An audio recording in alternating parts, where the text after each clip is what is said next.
శ్రీమాత్రే నమః. బ్రహ్మవాక్కు YouTube channel ప్రేక్షకులకు స్వాగతం. సనాతన ధర్మాన్ని పాటించే ప్రతివారు తప్పకుండా చదవాల్సిన గ్రంథము భగవద్గీత. మరి భగవద్గీత ఎందుకు చదవాలి, ప్రయోజనాలు ఏమిటి అనేవారు కూడా ఉన్నారు.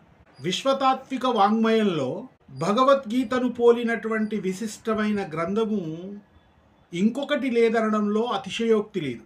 దానికదే సాటి ఒక గ్రంథానికి జయంతి జరుపుకునే ఏకైక గ్రంథము భగవద్గీత. ప్రపంచంలో ఏ గ్రంథానికి కూడా జయంతి జరుపుకున్నట్టుగా దాఖలాలు లేవు. గీతా జయంతి పేరుతో ప్రపంచమంతా జరుపుకుంటారు. ఉపనిషత్తుల సారాన్ని, సాంఖ్యయోగ వేదాంత దర్శనాల సారాన్ని పిండీకృతం చేసి అనంతర కాలంలో ప్రవర్ధమానమైన ధార్మిక, నైతిక, ఆధ్యాత్మిక చింతనను, భక్తి మార్గాన్ని చేకూర్చుకున్న సర్వ సమన్విత సంపూర్ణ స్వతంత్ర దర్శనంగా వెలువడినది ఈ భగవద్గీత. కురుక్షేత్ర యుద్ధంలో ప్రవేశించినటువంటి అర్జునుడికి ఆవహించిన హృదయ దౌర్బల్యాన్ని పోగొట్టి యుద్ధోన్ముఖుణ్ణి చేయడానికి శ్రీకృష్ణ పరమాత్మ చేసిన గీతోపదేశమే భగవద్గీత. కొన్ని వేల సంవత్సరాలుగా హిందూ ధర్మానికి, మతానికి కేంద్ర బిందువుగా నిలిచింది. గీత లేని హిందూ మతాన్ని ఊహించలేము.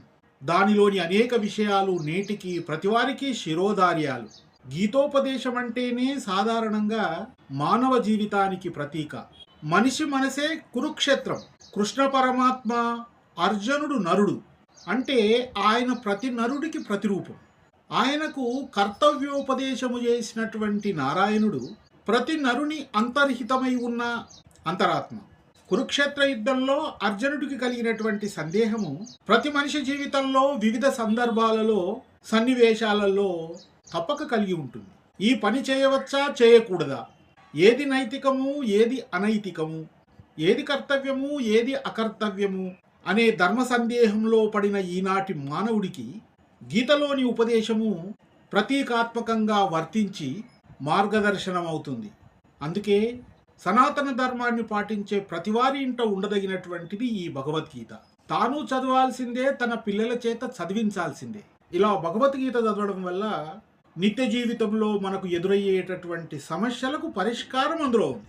ఎప్పుడైతే పరిష్కారం దొరుకుతుందో చింతలేని జీవితాన్ని గడుపుతాం. మానవ జీవిత నాటక రంగంలో అనేక సమస్యలు, సందేహాలు కలుగుతాయి. వాటినన్నిటినీ నివృత్తి చేసేదే భగవద్గీత. అందుకే భగవద్గీత చదువుదాం, మన పిల్లల చేత చదివిద్దామని తెలియజేస్తూ సర్వే జనా సుఖినో భవంతు. కృష్ణం వందే జగద్గురు.